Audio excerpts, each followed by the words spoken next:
নমস্কাৰ আপোনালোক সকলোকে মোৰ ইউটিউব চেনেল আসাম এক্সাম কৰ্ণাৰলৈ স্বাগতম জনাইছোঁ। ইতিমধ্যে আপোনালোকে হয়তো গম পাইছে যে কটন ইউনিভাৰ্চিটিয়ে ফ'ৰ্থ কনভকেশ্যন পাতিবলৈ লৈছে। ফ'ৰ্থ কনভকেশ্যনৰ কাৰণে আপোনালোকে অনলাইন আবেদন কৰিব, যাৰ জৰিয়তে আপোনালোকে ডিগ্ৰী পাছ চাৰ্টিফিকেট পাব, অৰ্থাৎ যিখন অৰিজিনেল চাৰ্টিফিকেট আছে সেই অৰিজিনেল চাৰ্টিফিকেটখন পাব।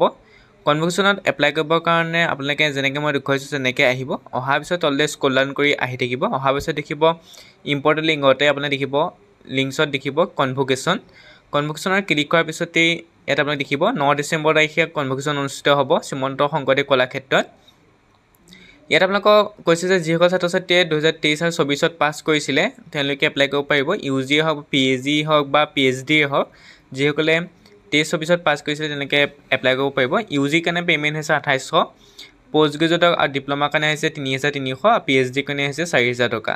গতিকে আপোনালোকে অৰিজিনেল পাছ চাৰ্টিফিকেট পাবৰ কাৰণে যিসকলে 23 আৰু 24 চনত পাছ কৰিছিলে এই কনভকেশ্যনত এপ্লাই কৰিব লাগিব। গতিকে আপোনালোকে এই পে'মেণ্টখিনি দি এপ্লাই কৰিব লাগিব। লিমিটেড ছিট হয়, 1000 ছিট আছিলে, ইতিমধ্যে বহুতখিনি ফিল আপ হৈছে। গতিকে আপোনালোকে যেনেকৈ দেখুৱাইছোঁ ইয়াত ৰেজিষ্টাৰ বাটনটো ক্লিক কৰিব। লাষ্ট ডেট হৈছে 22 অক্টোবৰ, অৰ্থাৎ আপোনালোকৰ 22 তাৰিখে লাষ্ট ডেট। হয়তো 22 তাৰিখ নাপাবগৈ, তাৰ আগতে আপোনালোকৰ ছিট ফিল আপ হৈ যাব। গতিকে আপোনালোকে চাই ল'ব কি কি ডকুমেণ্ট লাগিব কৈছে ইয়াত। Scan copy passport size photo, recent passport size photo লাগিব, ছিগনেচাৰ লাগিব, ইংলিছত এটা ছিগনেচাৰ লাগিব, এটা অসমীয়াত ছিগনেচাৰ লাগিব। ইয়াত কৈছে scan copy of your name written in Assamese. আপোনাৰ নামটো অসমীয়াত লিখিব লাগিব, তাত কোনো ধৰণৰ শ্ৰীতি নলগাব, খালী নামটো দিব, নামটো আৰু উপাধিটো দিব, শ্ৰী নলগাব। ইংলিছতো আপোনাৰ চাইন এটা লাগিব, লগতে আপোনালোকৰ অসমীয়াটো আপোনাৰ নামটো লাগিব, ধুনীয়াকৈ লিখি দিব। আৰু ডকুমেণ্টখিনি লাগিব এইখিনি যি ডকুমেণ্ট দিছে। তাৰপৰা আপোনালোকে ৰেজিষ্টাৰ হিয়াৰ বটনটো দেখিছে, তাতে ক্লিক কৰিব।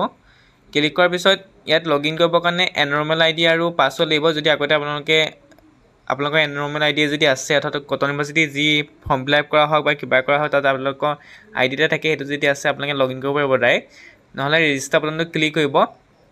ইয়াত দেখিছে ৰিমাইনিং ছিটৰ কথা উল্লেখ কৰিছে যে 698টা ছিটহে বাকী আছে, 1000 বাকীখিনি ছিট ফিল আপ হ'লে, অৰ্থাৎ আপোনালোকৰ 302টা ছিট ফিল আপ হৈ গ'লেই ইয়াত এনৰমেল IDটো দিব। তাৰপিছত আপোনাৰ প্ৰথম নামটো 3টা আখৰত দি দিব, তাৰপিছত চাৰ্চ কৰিব, তেতিয়া আপোনালোকৰ নামটো ওলাই পৰিব।